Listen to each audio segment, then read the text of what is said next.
Hello, I'm Bettie Nixon. I'm one of the instructors at the Lakeside Center Best Years, and I'd like to tell you just a little bit about our computer courses that I teach, and that we have two other teachers also. I hope that when we reopen, you'll be able to come back and to join us. So I'd like to tell you a little bit and then give you something that you might want to do this summer if you're getting bored with staying at home. You can simplify your life with Excel.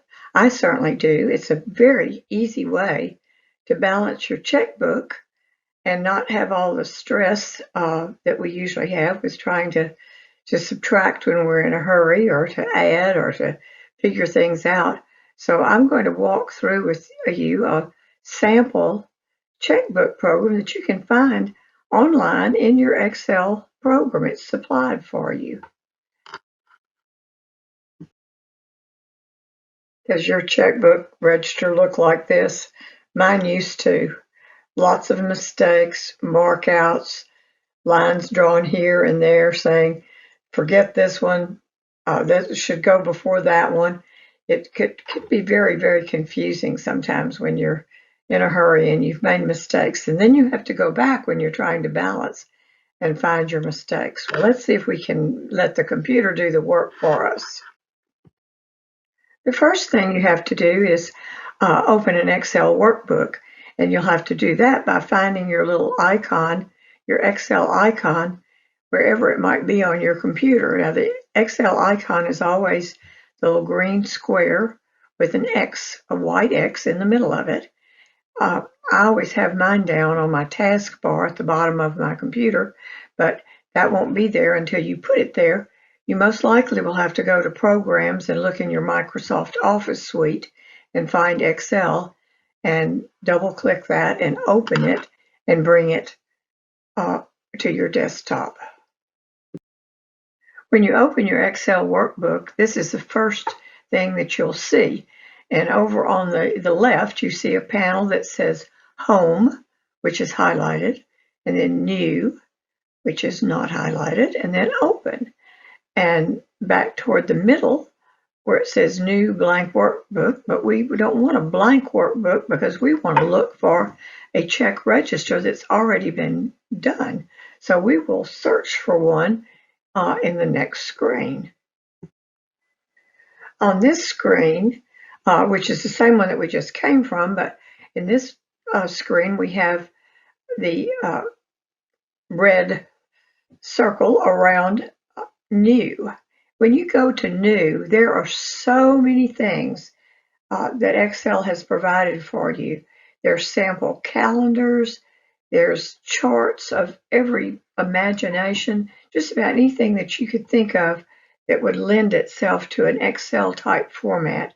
You will find that it's already been invented and it's there for you to use, and it's free, and you don't have to feel bad about using it. It's there for you. But what we want is a checkbook. So what we're going to do is in the little search box here that I've just highlighted or circled, we are going to type in there check register, and then we will see what the check registers they have to offer us.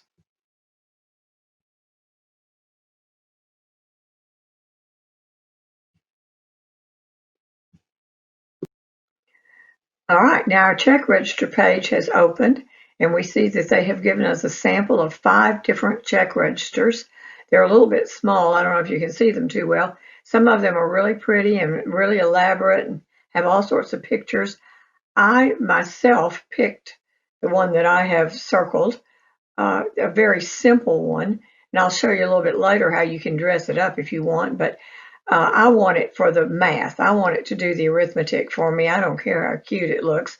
So I chose one that looks very simple so that maybe I won't get myself all messed up with all these different different charts and different pictures and things. So I chose a very simple one. You can choose any one you want, but to start with, you might want to choose a simple one.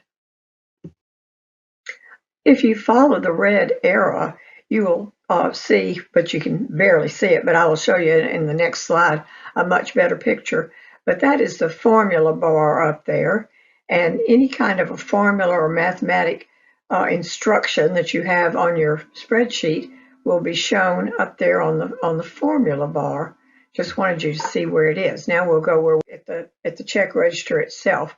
You see the columns. It's got the first column is the number column, and that's where you can put your check number. The second column, you can put the date, and then you put a description, simple or elaborate, however you want to do it. And then the next column has a C in there. That's the cleared, where you put a little check mark if that check has cleared. So I don't put a check mark. I put on the computer, I put a C in there. So every time I have a big C in that field, it means that check has cleared. And then you have whether it's a debit, whether it's a check you've written, or whether it's a credit, whether it's the balance. So you've got your debit column and then a credit column. And then it will calculate your balance, which I love. And it's using that formula marked up there. Let's look at the formula a little bit closer. All right, on this slide, we have a closer look at the formula where you can actually see it. And it's very involved. And since this really is not a Excel class and we're not really dealing with the formula right now, we're just going to use it. But some of you that have had Excel before will probably recognize some of it. It starts off with an equal. We know that all formulas always start with an equal. And so we have an equal mark, and then it says if error, and then parentheses, if, another parentheses, and parentheses is blank, F3, and you'd have to look back at the sheet to see which F3, which column F3 was. If it's blank, and if G3 is blank, then it says to subtract F3 from G3, and it has all these little quote marks and things. But anyway, that is the formula that it's going to use in order to calculate your balance as we go forward. You don't really have to understand too much about it right now. Just know that it works, and you'll want to check it at first with some of your simple beginning adds and subtracts, and always look at your answers to see if they're logical, because the formula can get messed up. You can accidentally create a problem if you mess the formula up. The good thing is you can go back to a prior row where the formula was working correctly, and you can just copy it. And you copy it down to where you've messed up the formula, and then everything is fine. Now, if you feel like your check register is too blah and you want it to be more colorful, there is a way you can fix that. And if you look up here at the top of the Excel spreadsheet, it's what's called a ribbon. And right here in this little group right here is one that says to format like a table.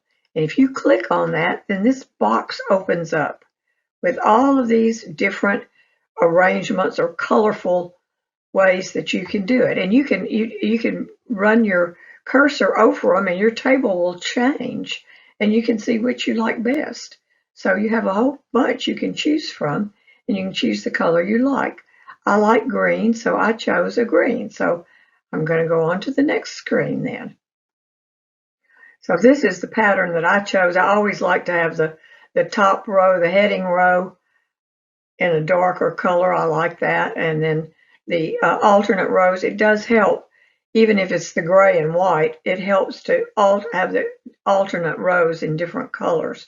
That helps you keep straight where you are. So on this example, you see that there is a previous balance, and that's entered in there. And then there's some groceries that were purchased, and the amount was put in, and you can see that it's been subtracted.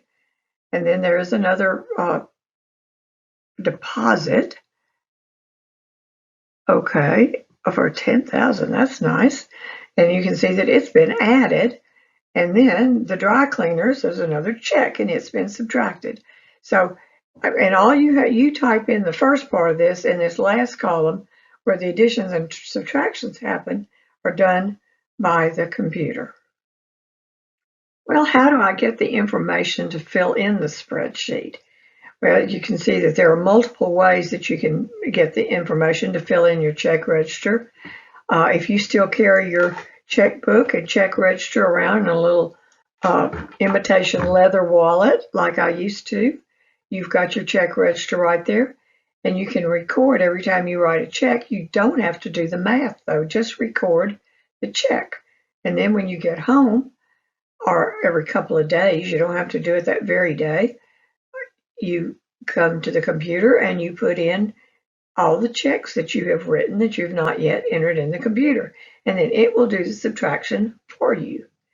You may use a carbon copy. I just carry my checkbook now. I don't carry a check register. I don't even carry my checkbook unless I know I'm going to have to write a check. But I have carbon copies, or the credit union gives us carbon. So when I get home, or every couple of days, I sit down and go through all the carbon copies, and the ones that have not been recorded in my check register on the computer, I register at that time. Another method I use is sometimes I just call up my bank. I call up my bank online at least every other day. And I would suggest in this day and age, and with all the hanky-panky that goes on with finances and with our banks and with online things, you really ought to check. If you use online banking at all, you ought to check it at least a couple of times a week, I think. Maybe that's paranoid, but anyway, I look at mine probably every day just to see how it's going. And every once in a while, I catch things where they have recorded. There was some insurance the other day recorded as a debit to my account, and I thought that insurance doesn't sound familiar at all. And when I called, I found out that it wasn't mine at all. It was somebody else's. They had accidentally debited my account when they should have debited Mr. X's account. So you do find things like that. You need to check every once in a while. So I do call mine up, and sometimes that's when I enter the checks that I see that I haven't entered in my check register. And then, or you could say receipts. I like when you go to the grocery store, if you write a check, I guess you have a receipt. I guess you have a receipt every time. That would be another way. But you pick the method that you like best and try it out, even if it's just practice to see if you can use this spreadsheet. Anyway, I hope to see y'all soon, face to face. It'll be great to get back to the center again, and I'm looking forward to it. So bye-bye for now. See you later.